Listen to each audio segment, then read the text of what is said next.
sa pamamagitan ng ating kapatid, the Lady in Red. Happy Hearts Month. Walang iba kung hindi ang ating minamahal, Pastora Linda Lakbay. Tiyempo nga po pala. Magandang umaga po sa ating lahat. Yes. Uli, tayo po ay nagkita-kita ngayong araw na to. So kayo pong lahat ay inaanyayahan kong makibuka sa akin sa Jeremiah 32. Maikli lang po itong verse na ito, 4 verses lang pero puno po ng pangako ng Diyos. Jeremiah 32 verses 38 to 41. Ang magat po nito ay God's covenant purpose ko obehin. Ang tipan at pangako ng Diyos sa Kanya. Ano po ba yung covenant? Alam po natin na pag sinabing covenant, ito po yung tipan. Mas hindi pa sa pangako. Ano po, ang mag-asawa may ang covenant nila sa harapan sa altar ng Diyos ay till death do us part. Ano po, ano pa ba ang sinasabi nila? In sickness and in health, in poorest and in riches, that do us part. At gaano po kahalaga ang covenant? Ito po yung napakahalaga kasi nakabind na yung covenant na yun, dapat ay hindi kailanman mababali at mababaliwala. At dito po sa ating babasahin, makikita po natin kanino pa nakipag-covenant, kanino nakipag-covenant ang God, at ano yung covenant niya sa atin. Tayo po ay magbukas sa ating Biblia sa Jeremiah 32 verses 30 to 41. Tayo po munang lahat ay manalangin, aming Diyos, aming makapangyarihan sa lahat. Ikaw lamang po ang kinikilala namin, kataas-taas ng aming nagmulan po ng aming buhay at ng aming lakas. Ama, sa umagang ito, kami nagsama-samang muli, God, upang makarinig ng salita mo, upang makipag-usap sa iyo, marinig ang tinig mo at muli naming maalala ang magaganda mong pangako sa aming mga buhay. Pagpalain mo po, aming Diyos, ang salita po na aming pagsasaluhan. Ito po nawa, Panginoon, ay palaging magpaalala sa amin kung gaano kakatapat na Diyos. Laging magpalakas sa amin, Panginoon. Lord, anuman ang mga sitwasyon at maging sitwasyon ng aming buhay, aming maaalala na ikaw ay Diyos sa tapat na nangako na kailanman hindi, Panginoon, magmamaliw ang mga pangakong ito. Purihin ka, aming Ama, sa pangalan ng Panginoong Hesus. Amen. So, atin pong basahin ang chapter 32, verses 38 hanggang 40. So, basaan po natin sa 38. At sila'y magiging aking bayan, at ako ang magiging kanilang Diyos. Kaisa sila ng puso at layunin sa pagsunod sa akin para sa kanilang kabutihan at ng kanilang mga anak. Makikipagtipan ako sa kanila ng isang walang hanggang tipan. Pagpapalain ko sila habang panahon at tuturuan sumunod sa akin ng buong puso upang hindi na sila tumalikod. Ikagagalak ko ang gawan sila ng kabutihan. Ipinapangako kong patatatagin ko sila sa lupain ito at gagawin ko ito ng buong puso at kaluluwa. Sa English po, napakaganda po ng na I will bless him, I will bless them, pagpapalain ko sila.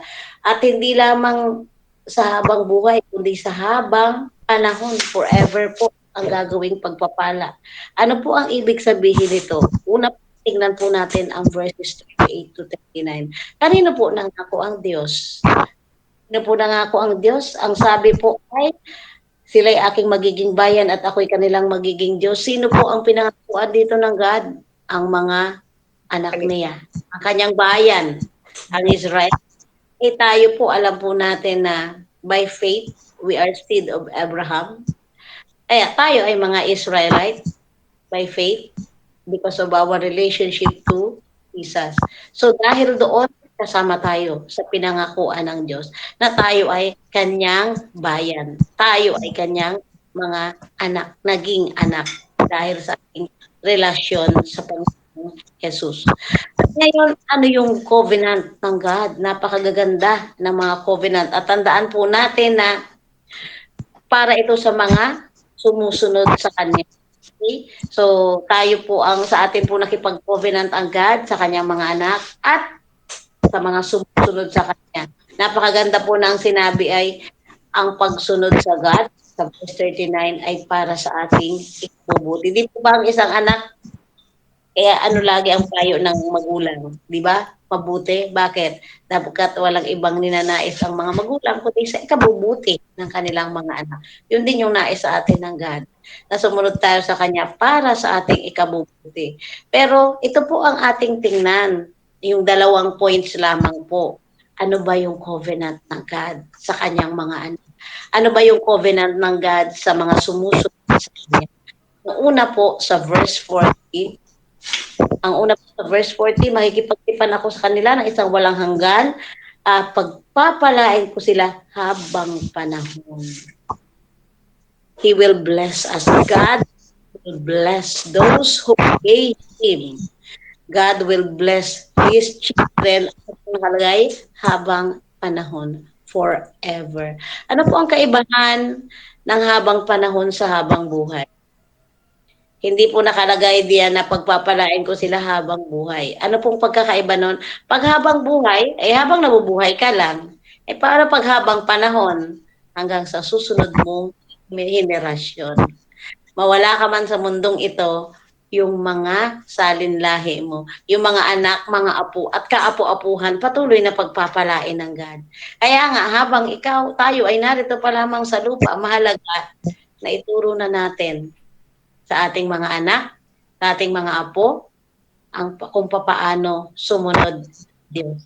Upang yung covenant sa atin ng God magtuloy-tuloy habang panahon hanggang sa mga susunod na generasyon. Bakit po? Dahil sila ay matututo ring sumunod. At yung mga anak na tinuruan at mga apong tinuruan, kapag sila din ay kapamilya, susunod din sila sa Panginoon. Nang sa ganon, maputol yung tipan ng Diyos na pagpapala.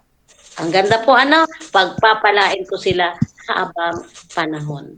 Ang verse 4 at ang verse 41 na last point, ang sabi dito, ikagagala ko ang gawan sila ng kabutihan at ipinapangakong patatatagin ko sila sa lupaing ito at gagawin ko ito ng buong puso at kakatuwa. Patatatagin ng Diyos sino? Hindi lamang, sabi kasi nila, magpakatatag ka, problema lang yan. Hindi po yun ang ibig sabihin lamang ng patatatagin. Kundi sa lahat ng aspeto ng buhay ng mga sumusunod sa Kanya, patatatagin siya ng God. Kaya nga sabi ay, halimbawa, yung pananampalataya mo, lalong tatatag. Yung hanap buhay mo, magiging matatag. Lahat ng ipinundar mo, patatatagin ng God. Ano pa po? Ang sabi dito, God will find joy doing good for us. Naranasan nyo na pong gumawa ng mabuti sa kapwa.